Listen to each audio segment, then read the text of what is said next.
March of the Machines tells the story of the multiverse's many heroes standing against the onslaught of the Phyrexians, and that of its praetors. Within this conflict, there is one event that stole my attention, that of Elspeth concluding her fight against Elish Norn. But not for the reasons you might be thinking. You see, this conflict sparked my interest because here we have two characters at odds with one another who share the same color, and yet are stark contrasts to one another. On this channel, I have spent a great deal of energy, not just explaining the goodness of each color, but the dark side of each one as well. The thing is that those videos were based on me working theories out in my head, but here we have such a conflict center stage. And you know what? That just made the idea of digging into how these colors could come to blows all the more appealing, as in this discussion, we can reference the real examples set before us. Now, in this video, we will focus on white, but in the future, we can aim to use other examples to explain the inner conflicts of a color.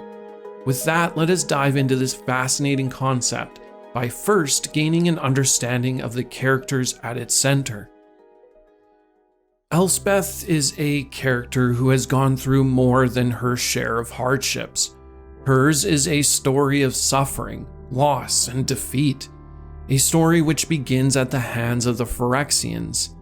Only a child, she was held captive and tortured by them, though she would find her spark through suffering and planeswalk away, eventually finding peace in the Shard of Bant, living a life in the military until she was forced to reveal her true self or risk losing her new home. From there, she found defeat after forging bonds with those of Mirrodin as she failed to stop its turn to New Phyrexia.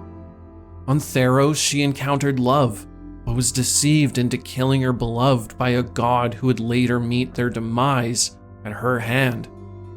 Despite this, the god who had originally enlisted her as an ally betrayed her, stabbing her through the heart, her soul sent to the underworld. There she languished, tormented by endless nightmares. Through it all, escaped back to the world of the living. Later, she would arrive on New Capenna and come upon fresh revelations about herself, while simultaneously encountering new questions to ponder. However, her past nemesis, the Phyrexians, resurfaced, disrupting her newfound sense of clarity as war had begun. The counterpart to this discussion is Elish Norn, the self-appointed mother of machines, a being who has unified New Phyrexia by force and has set her sights on converting the rest of the multiverse at any cost. To the Phyrexians, she's more than a leader. She's a near deity.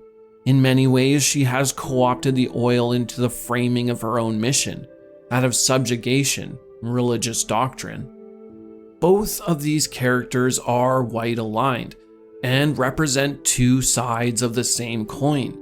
On one side, there is Elspeth, a character who showcases the side of white which breeds hope through determination.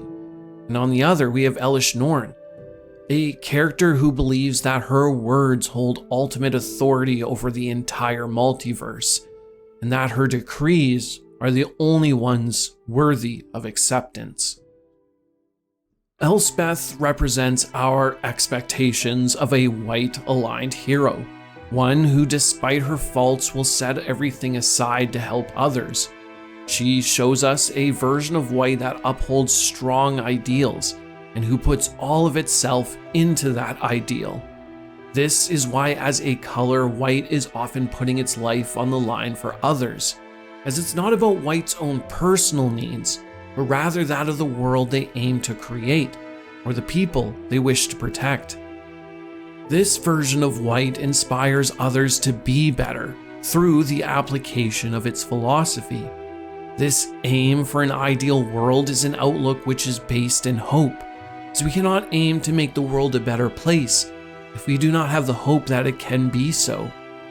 White sees the good in others and knows that those who share its outlook will rise to the occasion and set an example. But what is hope without resolve, or determination. This type of white-aligned character will always be faced with those who would wish to break them down, to see them fall, and yet this type of character feeds off of the ire of those individuals. You see, they need to succeed to prove that their virtues are more than a passing fancy, that it's instead a bedrock that others may use to prop themselves up based on their example. And in this way, a utopia for all can be formed. This concept of utopia or a unified world is a facet of white that can be used for good or for evil, as we see in our example of Elish Norn. You see, white as a color is one who aims to bring about order and peace to the world, but its methods to reaching this goal can vary. The comparison can best be seen in the rule of a benevolent king versus that of a tyrant. Both of these rulers will bring about order and peace, yet one does so through respect, while the other through fear. White is a color who is most represented by its good side in Magic the Gathering, and so when we're shown characters like that of Elish Norn, we begin to understand how some of White's strengths can be turned to evil. In the case of Elish Norn, she leans heavily into the abuse of White's alignment with religion to further add credence to her mission. Religion, while it can be a tool for good, can also be a tool to disregard the autonomy of others. When you're so sure that your actions are blessed by a higher power, nothing else really matters. In many cases, white will apply ideologies upon itself to dictate morality, and while sometimes this is done through law, it can also be found in religion. While the oil isn't inherently religious, as we see in how the other prayers handle it, Elish Norn herself has leaned into this way quite heavily, so much so that it has marred everything she touches. She doesn't see her mission as anything less than a holy crusade, one that must be fulfilled at any cost. So delusional is she that Elish Norn believes the rest of the multiverse is simply awaiting her invasion, that they'll be thankful once they're in the fold. It's just that they're too stubborn and don't realize it yet. The conflict between these two sides of white arises from their opposing position on how to best bring about an ideal world. The good side of white believes people are inherently good and just need to be guided to the right path, while the evil side of the color sees humanity as nothing more than fools who must be forced into its ideal vision. While both share a need to bring about a utopia, their perspective on what that utopia is and how it must be achieved is drastically different, and thus at odds with one another. One aims to bring humanity to their feet, while the other desires to bring them to their knees. The battle between Elish Norn and Elspeth was an inevitable one, and showcases the true depth of the color pie. You see, no one color is inherently good, nor is it inherently evil. It's on the individual to take the philosophy of any given color and apply their own experiences and motives to it. This act will result in a new version of a color, and when these sides of a color are taken to their extremes, a conflict between them will be unavoidable. This experience of seeing a version of oneself that is opposite in nature, yet based in the same core ideology, breeds feelings of resentment, similar to those felt towards enemy colors. In this way, the fight between Elspeth and Elish Norn is more than two characters at odds with one another. It is an example of how conflicting ideologies can form from the same root philosophy, and what that means when they come into contact with one another. I hope you enjoyed this look into the two sides of white.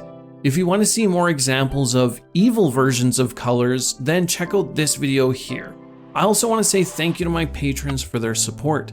Consider becoming a patron today and help this channel grow. And with that, friends, I will catch you in the multiverse. Bye.